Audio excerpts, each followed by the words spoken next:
आमा आज म स्कुलले जाँदिन हिजो एबिसिडी आज म एबिसिडी के गर्नु त्यो स्कुल पढेर पनि खै मेरो हाइसेला राम्रो कहाँ छ त्यो भन्दा म गाईलाई बख्रालाई पनि पाल्छु अनि घरको काम गर्छु त्यो स्कुलमा के छ जानुको लागि त्यहाँ स्कुलले के सारा होमवर्क दिएको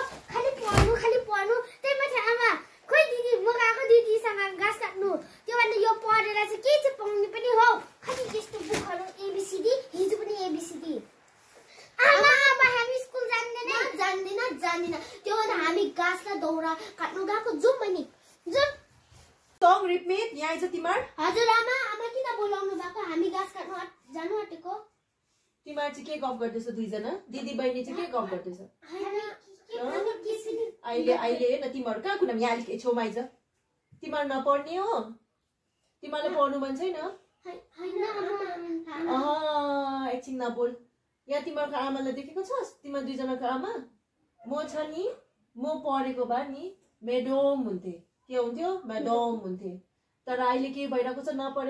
नपढेको गर्दाले के भइरहेछ बोल्नु पनि जान्दैन अहिले राम्रोसँगले हेर तेरो आमाले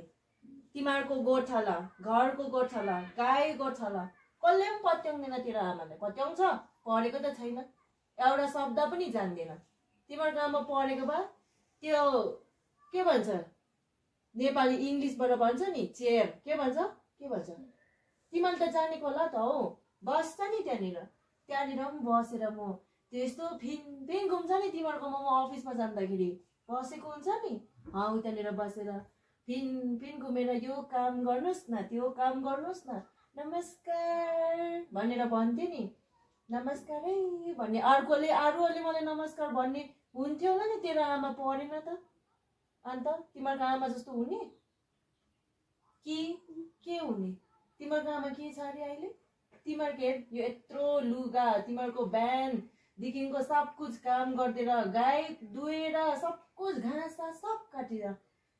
गाईले त पत्याउँदैन नानी गाईले त लाती गर्नु खोज्छ तेरो आमालाई मान्छेले त ढाँड्छ तेरो आमालाई अन्त चाहिँ पढ्नु जरुरी छ नि नानी पढ्नुपर्छ ल तिमीहरू के गर्नुपर्छ तिमीहरू पढ्नुपर्छ यस्तो खालके नभन् तिमीहरूको बुझिस् यस्तो दुःख गरेर तिमीहरूको आमाले पढाइरहेको छ तिमीहरूलाई पैसा तिमीहरूले कमाउनु परेको छ तेरो आमाले कमाउँदैछ त यहाँनिर अन्त सब कुछ दिँदै छैन खाता सबै हुँदैछ होइन अन्त अब चाहिँ तिमीहरू पढ्नुपर्छ पढेर के हुनुपर्छ ठुलो मान्छे हुनुपर्छ होइन के तिमीहरू गाई गोठाला हुने घाँस काट्ने हुने के हुने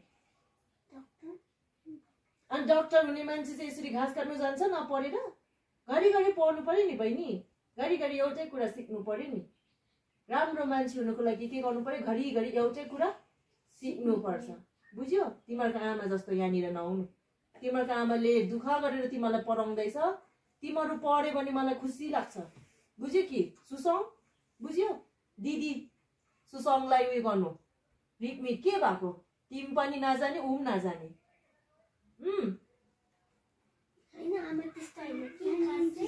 हामी त्यसै जिस्केर बोलेपछि अब भोलिदेखि हामी स्कुल जान्छ नि अनि पढ्छ अनि आमालाई हामी सघाउँछ पनि तिमीले चाहिँ मलाई गर्व पार्नु पर्यो नि नानी कि पार्दैन तिमीहरू पार्छ अन्त चाहिँ पढ्नुपर्छ ल यस्तो मुखदेखिको तिमीहरूको शब्द निक्लिनु भएन म पढ्दैन घाँस दाउरा गर्नु जान्छु त्यो भन्दाखेरि त्यस्तो भन्नु हुँदैन बुझ्यो कि बुझ्यो मेरो लागि पढ्नु पर्यो नि मेरो अनार हेरेर पढ्नु पर्यो नि तर त्यो मैले मेरो अनार हेरेर त्यो मेरो लागि हुन्छ कि तिमीहरूको लागि हुन्छ तिमीहरूको लागि हुन्छ होइन अन्त चाहिँ पढ्नुपर्छ ल